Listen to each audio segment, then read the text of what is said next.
involvement that we Muslim we deserve. Our rights should be protected, and we should deserve that such type of rules and regulations that protected by the government or the amendment or constitution, something like that. And this is AMPAC Radio, and we are having our AMPAC community talk show.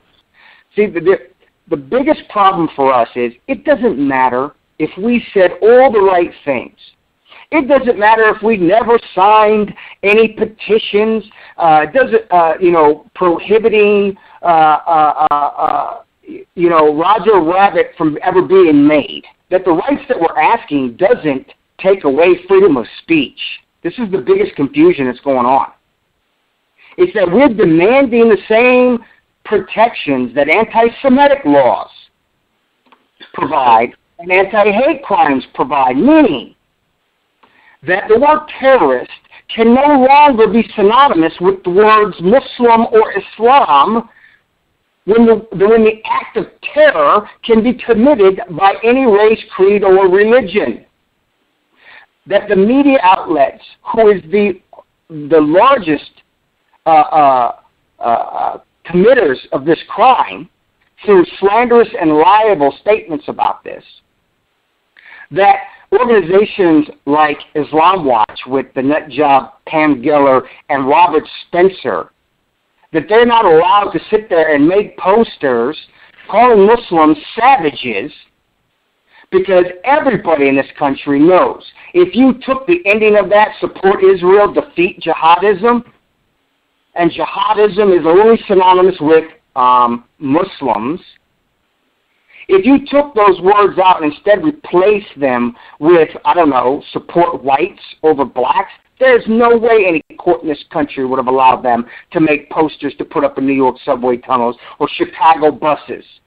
Or how about support Nazis, defeat Jews? There's no way. I wouldn't stand for it. And neither would the government nor the court system. But the court system upheld their right to call Muslims savages? How is that not discrimination? How is that not? And this is just one of hundreds of thousands of things that go on. If a radio host wants to get on there and voice his opinion and his dislike for Islam, this, that, or the other, that's fine.